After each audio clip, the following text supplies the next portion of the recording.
Welcome, everybody. I wanted to talk about female narcissists today, and this is the wizard of radical self respect.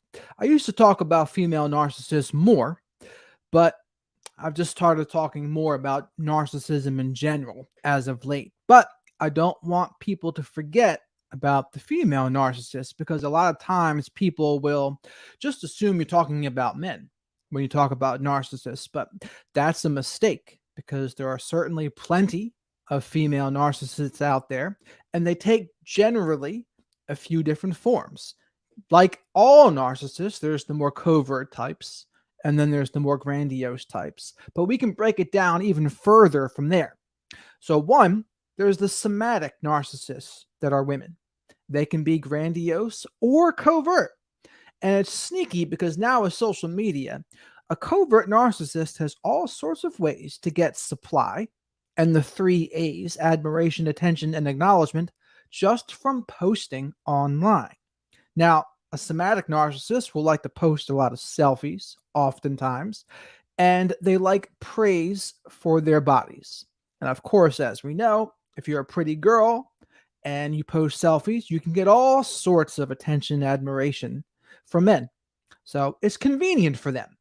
But another thing I've noticed a lot of them do have boob jobs. Now, that's not to say every woman who has a boob job is a narcissist.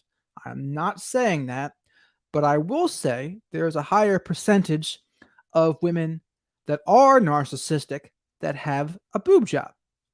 Two things can be true at once, but it's another one of those signs that I've noticed. And it makes sense, especially for the somatic ones. They care a lot about their appearance and their image. So if they find a way to alter something, it absolutely makes sense. Now, that's what I see with the somatic narcissists, and they'll often use their looks and love bombing to get a man under their spell. They'll often have sex right away, and a lot of the guys that they choose to try to be in longer term relationships with, the guy may be a little codependent, the guy may have some people pleasing tendencies, and overall, he's probably not very happy on his own. But this is exactly the kind of man the female narcissist wants to attract, because that's the person it's going to be easier for her to control. Now, they have a sixth sense for finding out the people that are susceptible to their charms. And a lot of times, the woman will seem out of their league at first. So when the woman that's really attractive comes and starts love bombing you, and this woman's more attractive than the woman and the women you normally get, it can have a devastating effect. And from there, what happens is the guy can fall in love quickly. And there's little love bombing tricks that they'll use too. One of the love bombing tricks that the one I went out with years ago, what she used against me was, I love music. And I say, when you share music with people, it's like you're sharing a piece of your soul with them. And I was listening to all of my music in the car with her. And normally I'm a little hesitant to do that for that very reason, because I feel like it's a vulnerable thing. But I played all my music, classic rock, everything I liked, rap, everything. And after all the things I would play, she would say, all of this, I love. All of this, I love. And because I was already starving for a relationship, it had a devastating effect on me. I was like, wow, she likes all the same things I like, and she thinks I'm attractive. And we instantly started sleeping together. Those three things combined, it was a wrap for me. I was hooked. And the problem with that is when you get hooked as a guy, the more you care, the more you're hooked, the less she'll care. And that's when the devalue will begin. And the somatic narcissists are the ones that are a little easier to see, especially if they're pretty, but they can also be covert and shy about it too. So that can kind of sneak under the radar.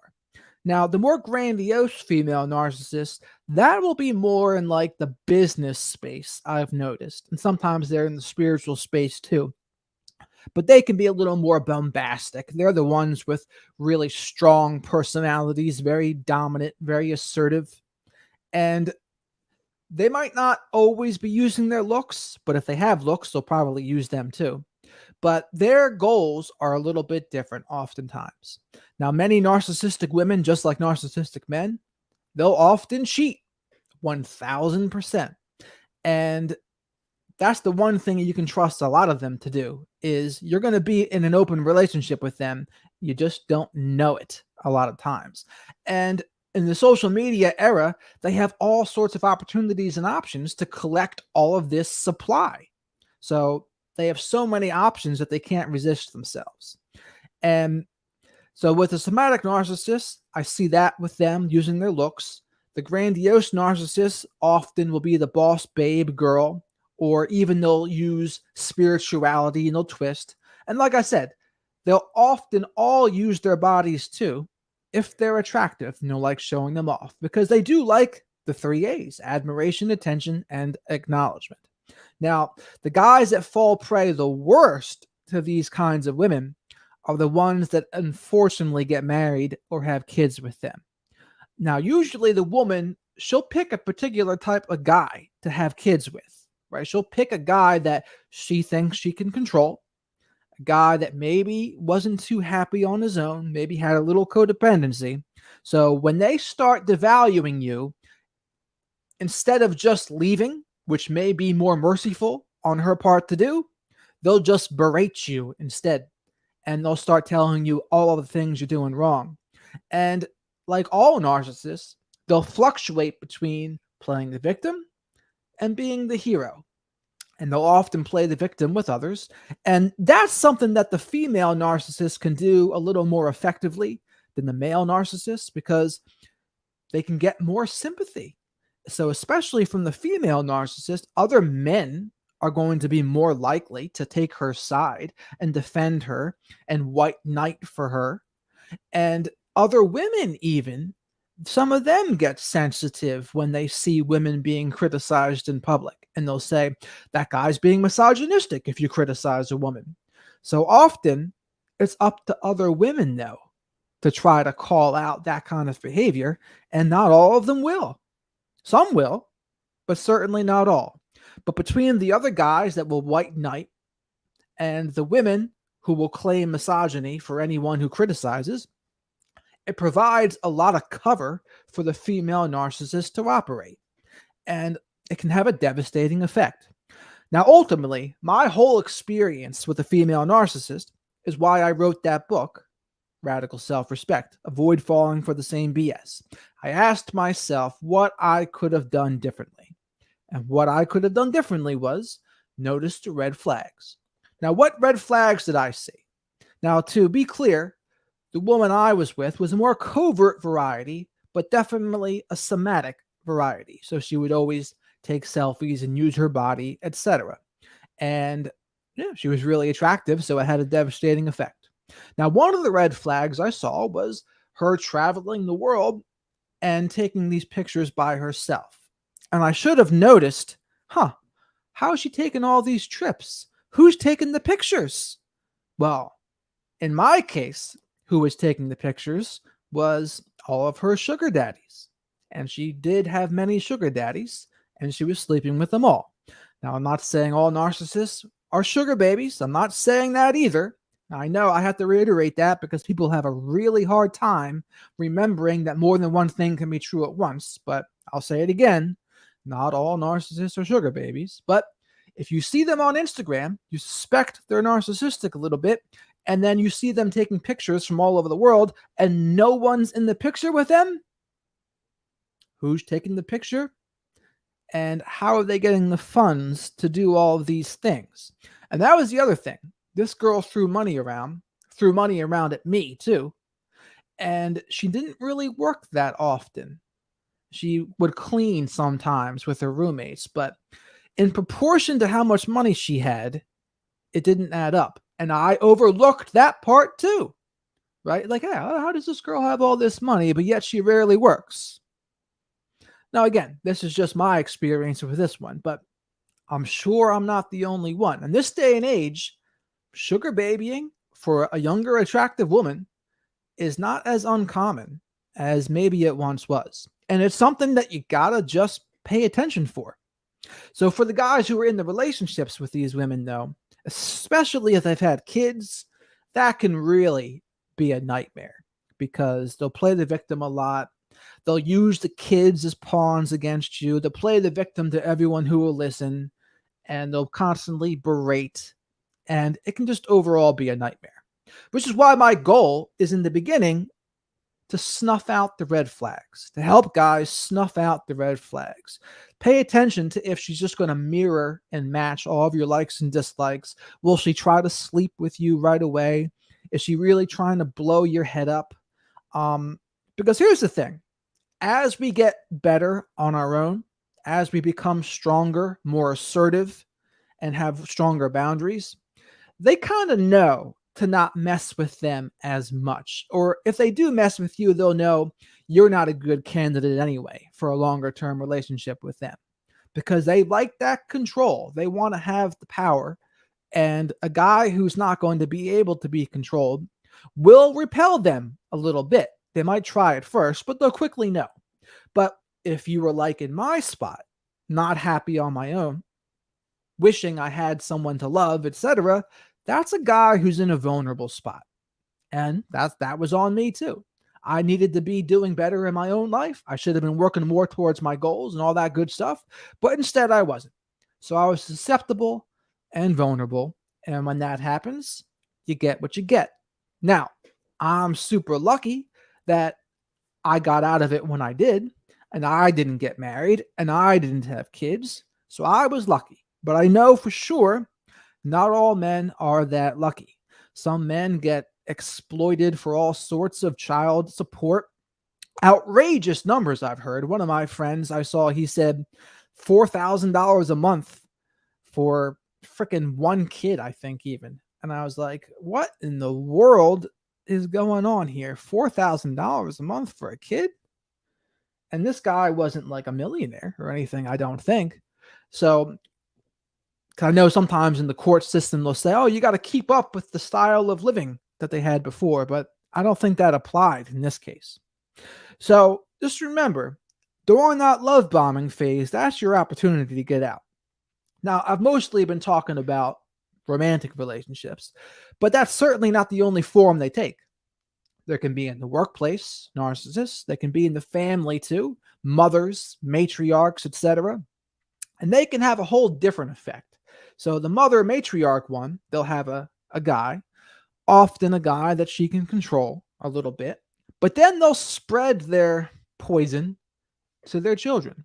And they'll have like a golden child, or they'll have like the scapegoat child, and they'll do that whole routine.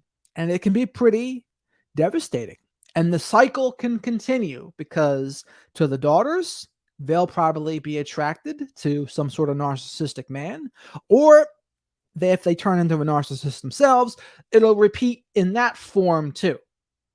So to reiterate though, again, somatic narcissists will use their body. And, a lot of women who are attractive when they're younger, they'll definitely do that. Then there's the spiritual woo-woo types, the ones that will always be talking about love and light. Now, that's not to say all spirituality is bad either.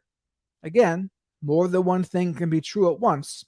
But you'll notice them because whenever you say something to them or try to call them out on something, they'll have some sort of spiritual deflection to use. Something like, oh, you're just being negative, or only good vibes here, please. When, guess what? Sometimes people are just being negative, but sometimes people do need to be called out. Sometimes someone is just wrong or hurting people, and that needs to be addressed. So I agree, sometimes people can be negative, but you gotta watch it when they use it as a deflection. The spiritual deflections can be pretty tricky. Only good vibes here, you're being negative. And it's like, watch out for that. And then the boss babe girl, they're the ones that they're obsessed with their work. And they're really on the hustle and on the grind. And they're really into the status and money part of things. They like to try to keep up with the Joneses. And what is that? That's all image oriented. But their version of image oriented is more material.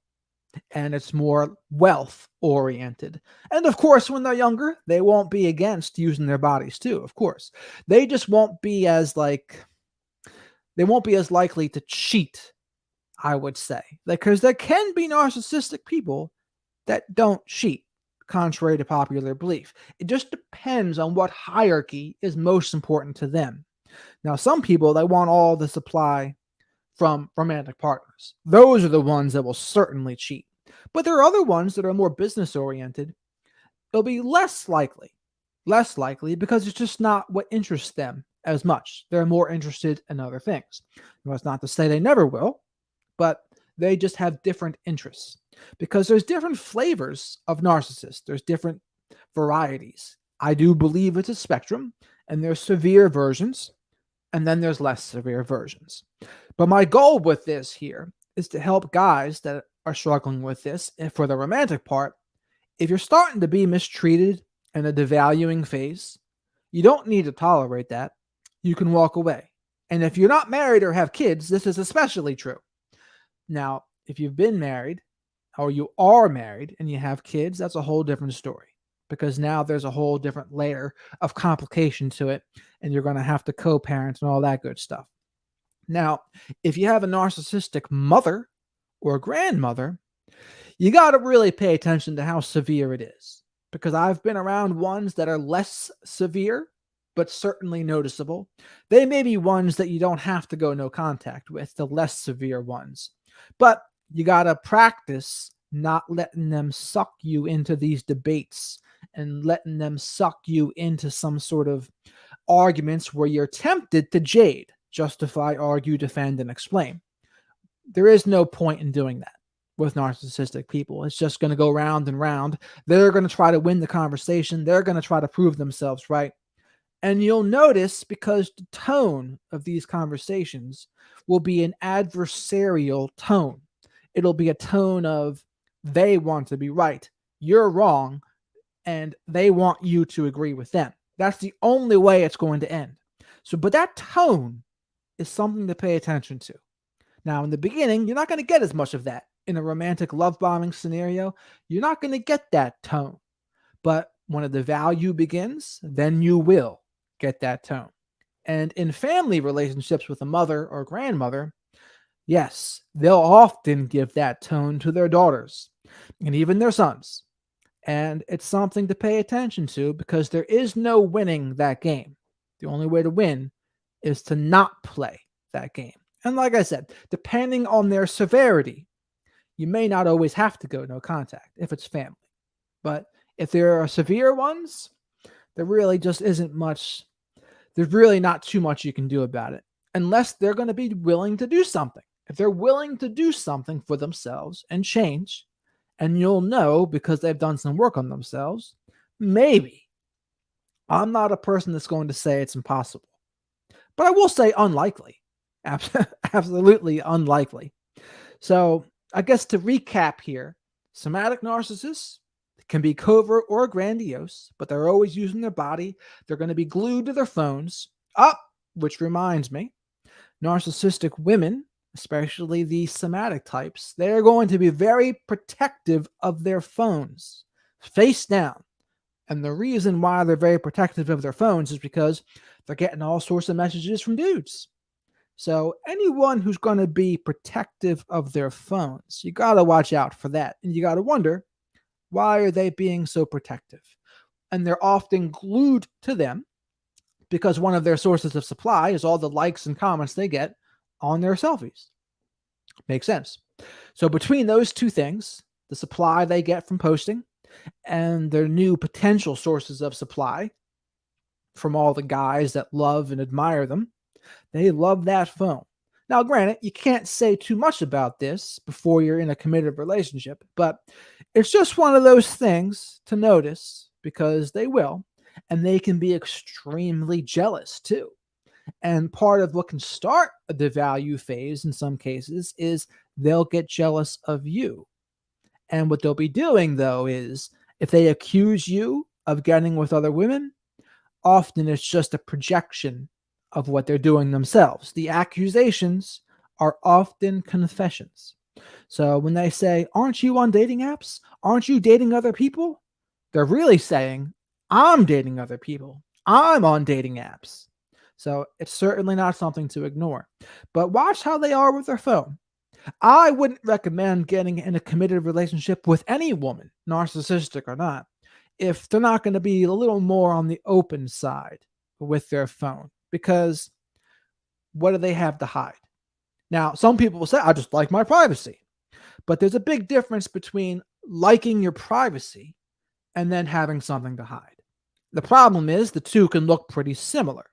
So, trust, you're going to have to get to the bottom of it with trust. So, that's how you got to deal with the phone scenario, too. But then the spiritual women, narcissists, just watch out for people that can't take any accountability for what they've done wrong, people who will use these kinds of spiritual deflections. Women that are going to be good relationship candidates, they're going to be able to take some accountability, and they're not going to be able to, they're not going to flip the script, they're not going to gaslight, they're not going to play the victim. Those are all the tactics that all of the narcissists will use. Watch out for that. The boss babe ones, they're going to be really into the status and social climbing, like a lot HT Tudor would say. Meghan Markle is one. And on another note here, a lot of them, you can see it in their face a little bit. They just have eyes that are blank. There's like a vacant stare with some of them where like they're just empty vessels. And they're empty vessels a lot of times because they are just like a leaf in the breeze blowing around. And one of the things they'll do in the love bombing phase is they're going to be like everyone they're with. And they'll pick up the hobbies of the guys that they're with, and because they're just mirroring back a lot of what you are. So they don't really have much of an identity themselves a lot of times, but they're going to be like everyone around them. But back to the boss babe ones. So they're going to be more bombastic. And to me, they are the ones that are more exhausting because there's the ones that every hill will be a hill to die on kind of thing. I'm just not a fan of that. Now, that's not to say I don't like women who can be assertive, but there's a big difference between being assertive and then just every conversation is a hill to die on and they have to be right and they never want to give in about anything. That is something I have a hard time with. That's just, ugh. So, what are my suggestions for guys that are in relationships with them now? I would say if you know for sure that's what they are, you should probably get some sort of exit plan. Now, for sometimes when there's kids, you might want to stick it out for kids a little bit, but depending on how severe they are, that may not always be the right thing to do. That might actually be more harmful.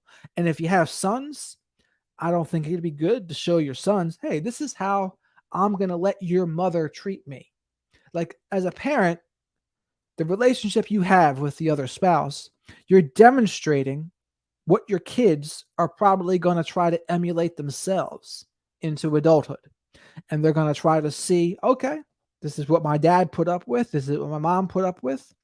And they also say you have a relationship usually with the partner or the parent that you had a bad relationship with is probably the kind of person you're going to get into a romantic relationship with in the future.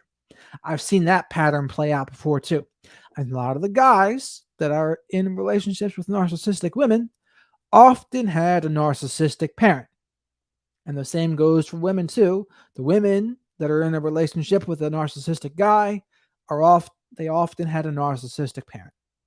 So, oh, you're very welcome. I appreciate your support here as well. But what was I saying? So those are the things to watch out for. And I know financially speaking, people can't just always walk away the way it would be nice to be able to do. Sometimes you got to have a plan. You got to have an exit strategy, and then you got to get out when you get out. Because I know I'm the kind of person, I try to err on the side of things are possible. You can do this. And I don't want to talk about the, people are stuck side instantly. Now, some people may indeed be stuck, but I try to communicate and treat people as if it is possible. And I want to give people that impression first before I give them the impression that, okay, yeah, you're stuck, whatever. So I want people to be able to work on doing what's best for them and getting out if they can. Now, again, a lot of the female narcissists, especially when they play the victim and the climate that we live in today, they can really fly under the radar because they have a lot of cover. They have a lot of cover from the guys that are simping for them and from the women that will call any man who calls them out misogynistic. So those two things I see provide them a lot of cover. But just beware, men, of women that are really like coming on too strong in the beginning, telling you how awesome you are. Maybe want to sleep with you right away. Now, granted, it might feel great in the beginning, but you got to take note.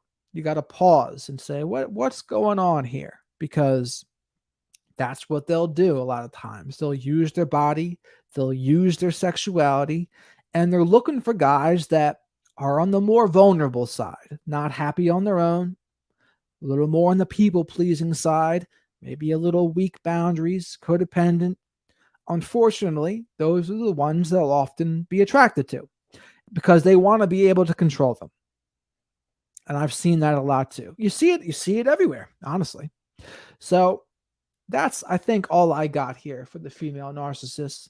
But let's see what Marius has to say here. My ex-girlfriend was a narc, and she said it's her parents' fault, not her fault. Well, that is what all narcissists will do, right? What they're going to do is blame shift. They're going to blame shift, not take any accountability or responsibility, and deflect from the accountability. And that's pretty much playing the victim too. And that's how you know, though, no matter what someone's struggling with, if they're not going to take accountability or they're going to blame someone else, that's how you know they're not ready for a healthy relationship. That's how you know they're not in a good spot. They're not handling their crap. Someone who's going to handle their crap is going to take ownership and the responsibility and then put in the footwork. But people who don't do that, major red flag. I mean, it's something I see in the self-aware borderline community where they'll say, I can't help my disorder. I can't help when I do this. I can't help when I do that. It's like, well, behavior modification time, baby. If you know better, sometimes you got to do better. And when they're just going to deflect and blame their disorder, I can't help it, that's someone that you're not going to want to get involved with too intimately because that's what they're going to do in the future too. They're going to blame something else. And eventually, if they're blaming the disorder, eventually you will be the bad guy in their story. And they'll blame you. And they'll flip the script. And everything that's happened to them is all your fault. It's all you. And that's something I've seen a lot of too. And there's the other thing, whether it's a man or female narcissist, especially right after there's been some sort of breakup, maybe the narcissistic person has blocked you or something. A lot of people have this erroneous thought that it can be different. If only this, if only I did this, it would be different. But here's the thing. Cluster B pathology is cluster B pathology. There is no changing it because, like, for example, a lot of guys would think to themselves, if only I did this differently, she wouldn't have devalued. But the problem with thinking that way is no matter what you did, she would find a reason to devalue eventually because no one's going to be perfect. So they can idealize, but once they see you make mistakes, they can't idealize anymore. And eventually a man will make a mistake, just like a woman will make a mistake. So the devaluing will occur. There is no avoiding it. They'll find something, even if it's a small something, they'll still latch onto it and say, he wakes up on the left side of his bed, so he's going to be devalued. I say it like it's nothing, but that's as little as it could take. There was a borderline woman once that I dated. I think I messed up with a pancake. And that's all it took for the devalue to begin. Because they're like, oh, that's a sign of incompetence. But regardless, nothing will change it. The only thing that can change them is themselves.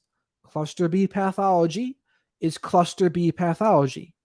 And it's kind of like robots in a way, where they're going to do the love bombing, the value, discard, routine, and they're just going through the motions. They can't help it. And they might think in the love bombing phase, this is the one, this is great, because they like how you're making them feel about them. But eventually, when you make an error, the devalue will occur. And this is unavoidable.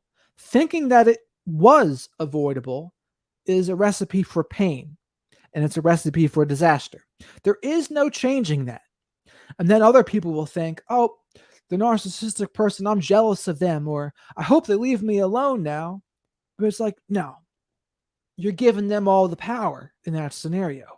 You got to own what you're doing for you first. Who cares what they think? Who cares what they're doing? Do what's best for you.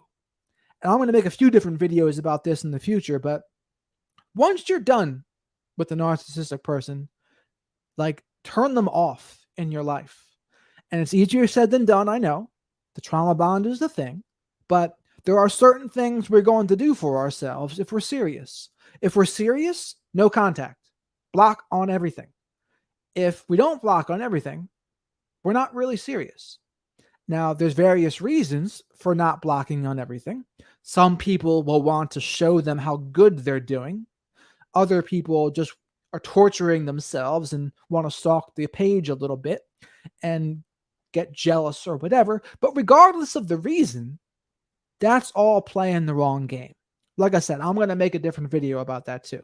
But once they're out. Because even if you're doing great and part of you just wants to show them how great you're doing, that's the part of you that cares what they think. Because if you'll get satisfaction from their anger, it means they also have a little power over you too, to make you upset. Because think about that. If you didn't care, what they felt would not matter. You wouldn't get any satisfaction from showing them that you're doing well. Because if that same part of you that would get satisfaction could also get sucked into being jealous or some other negative emotion. This is what I talk about in my video about how to be gaslighting proof. Part of the reason why gaslighting can work is two things. Someone doesn't have a very strong belief in themselves. But then secondly, the people who can devastate you the most with gaslighting are the people that you care what they think. And the fact that you care what they think makes you more susceptible to believing their BS. So you can't care too much what they think. And I know all this because I've been there. There's been people that have gaslighted me, and I had to really think, why is this person having such a devastating effect on me?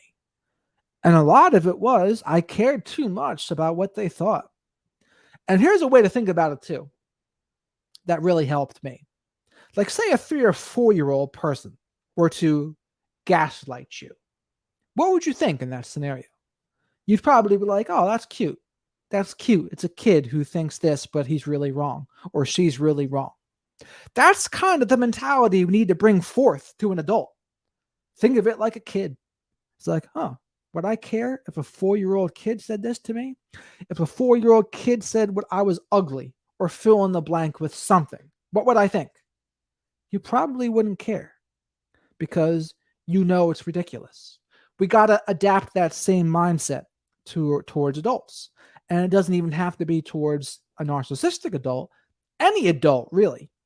But the problem is, if we're going to care a lot about what someone thinks, that also leaves us vulnerable and susceptible to that kind of gaslighting, and for them to flip the script and do all of the narcissistic tactics to hurt us.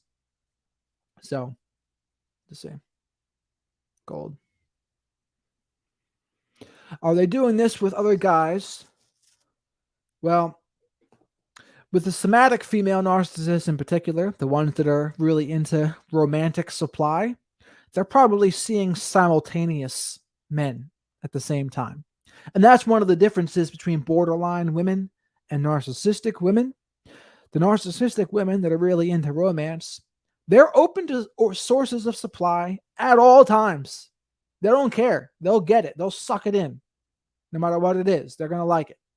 Now, a borderline woman, they'll often have a favorite person, and they just want that love and admiration, the three A's, from that one person. Now, what happens in that scenario, though, is they can love bomb and idealize for a minute. The borderlines can.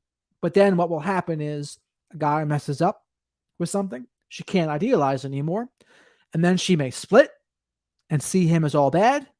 And then she'll go out and do something because she's done with you temporarily. She might come back later. But right now, she's done. The narcissistic woman, she's open to all of the sources of supply at all times. At all times. She wants it all.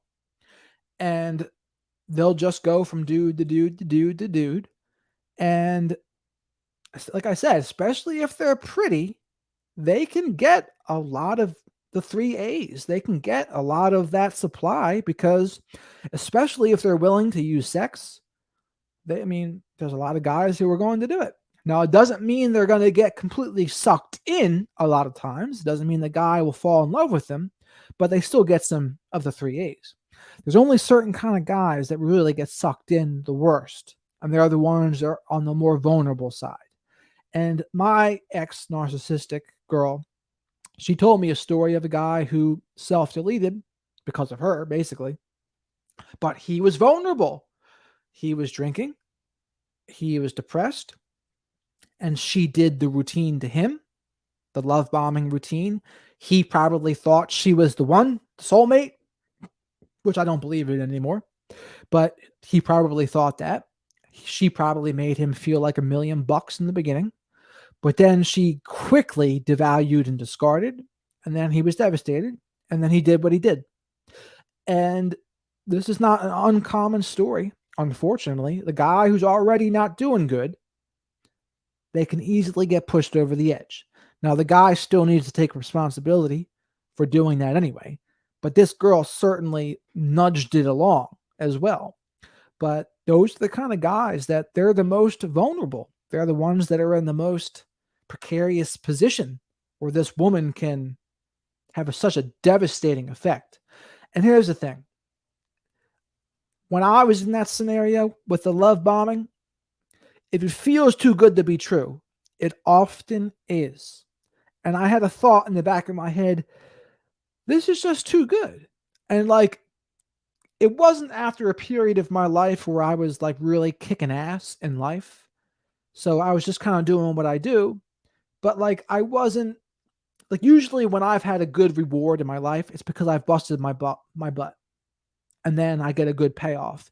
But this wasn't like that. It was I was just kind of there. And then all of a sudden this great thing came around, so I thought. But I had a creeping suspicion in the back of my mind. Is this too good to be true? What's going on here? Another little thing I noticed with her was after a night of drinking that we did one night, I remember throwing up in the parking lot. And she saw me do this. And she didn't even pay any attention. She didn't ask me, are you okay? How are you? No, she just looked at it and then it didn't even happen and ignored it. But that was a cue of the low empathy.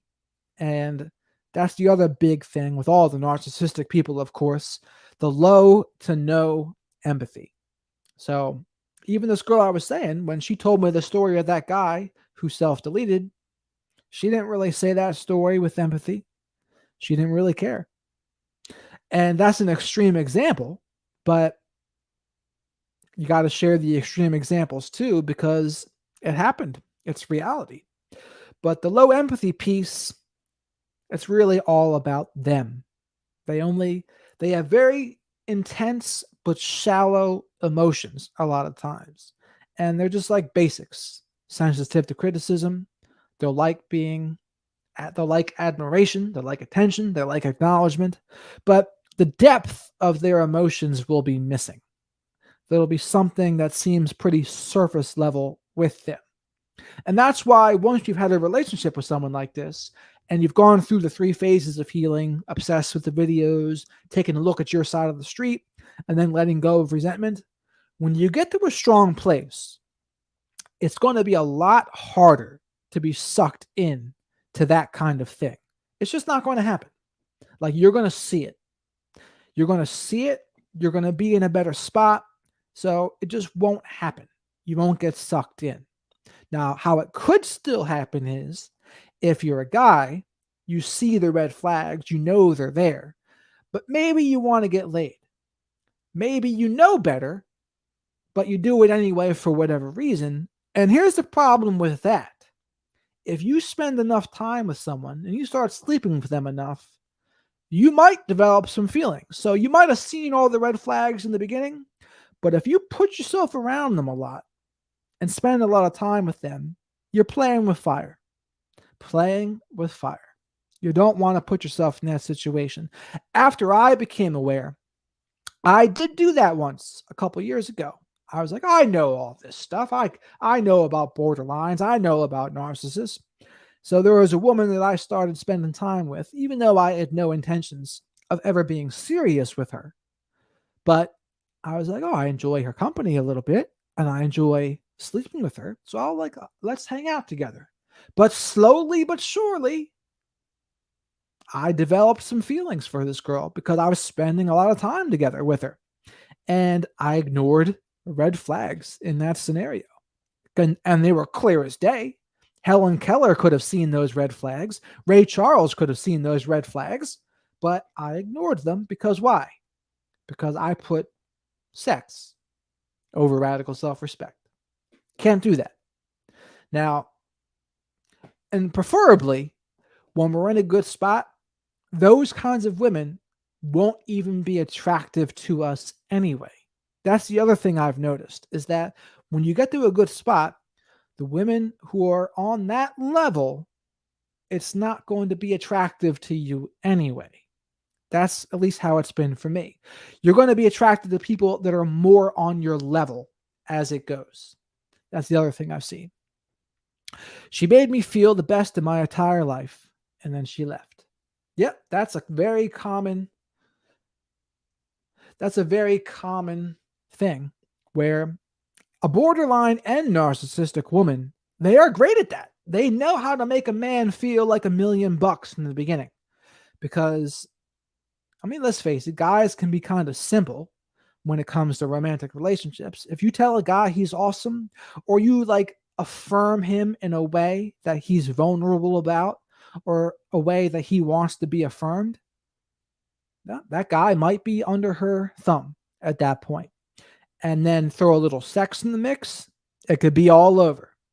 But I remember that first love bombing phase with that girl years ago now. Yeah, that was like some of the most quote unquote magical times of my life, where it was just like bliss. It was like going into a fantasy world where I was leaving my reality and I was going into this other world, and I was having a blast. It was almost like we were both using each other in that case.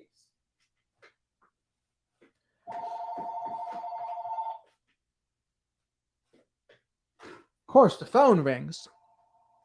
But yeah, we were using each other in a way. But I was using it as an escape. And when you use it as an escape like that, it's not a good place to be. I call it, you got to keep your feet on the ground.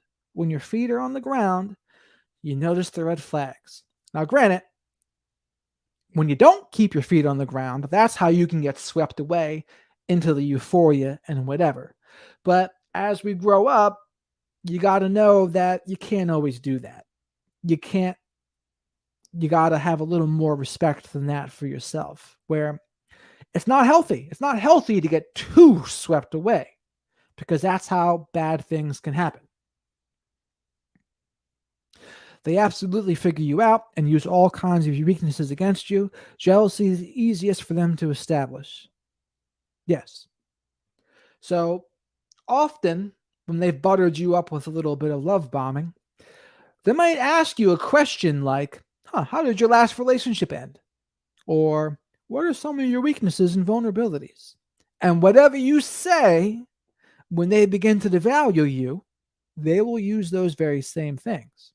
So that girl asked me, "Oh, why did your previous relationships end?" Well, wouldn't you know, she used those exact reasons later as a reason why she was going to devalue me and eventually leave. And a lot of times with the narcissistic women, if they're not going to target you for a long term relationship, the devalue and discard can be instant, poof, before you know it. But yeah, the love bombing can feel pretty good, especially like I don't think I could even happen to me like that anymore. I don't think like the part of me that can be swept away like that, it might not even be alive anymore. I don't think so, at least. I can have some fun with women. I can enjoy their company, but it's just different now. It's not as intense anymore. And maybe that's a product of just getting older. Maybe it's a product of just becoming more wise or whatever. But like years ago, when she swept me away, like it was a naive kind of love. And I don't think that could happen anymore. I don't think I'm capable of that, which is good and bad because there's been things that, yeah, like I'm not going to fall for that anymore. But sometimes I miss some of the feelings that I used to be able to experience. But when you get older and you grow up a little more, yeah, those feelings kind of like you forget them, and they're like, I don't even know if I'm capable of that anymore, honestly. But well, it looks like I've gone longer than I expected to go. But the answers are, if you notice yourself being disrespected or devalued, pay attention to that. Don't ignore that. Don't ignore the red flags in the beginning. It will be the reason why the relationship ends later. And make sure you're in a good spot on your own. Like you're not codependent, you're not going to be a people pleaser, you have strong boundaries. That will act as the best repellent there is. And when we do the work on ourselves, those kinds of women, they're just not going to be as attractive to us anymore because often they are childlike, honestly. They're childish. They're like children in adults' bodies, a lot of them. And eventually, you just can't be attracted to that anymore. But at the time, unfortunately, it wasn't true. But of course, people may lust, guys may lust, and don't get it twisted, women will certainly use that against you, right? They'll use that to their advantage to get more power and control over you because yeah, lust is still lust. Guys will still lust, but eventually you'll see it for what it is. And it'll be like, oh, that's like a 6-year-old. It's like a 6-year-old in an adult's body. And mentally speaking, that is pretty much what's going on. And this is for the same for women too. Like the guy that's acting this way, it's like a 6-year-old. They're like a 6-year-old mentally in an adult body. So something not to ignore. But anyway, if you got this far, thank you for watching. Subscribe to the channel if you haven't already. Liked the video if you liked the video. And I'm going to be making some videos about things to watch out for in the love bombing phase. Are you jealous of your narcissistic ex? Do you want to prove them wrong or prove how good you're doing to them and show off? I'm going to make some videos about why that's not the right thing to do. And let me know below what you thought about this video or if you have any other topic suggestions. So thank you very much for watching.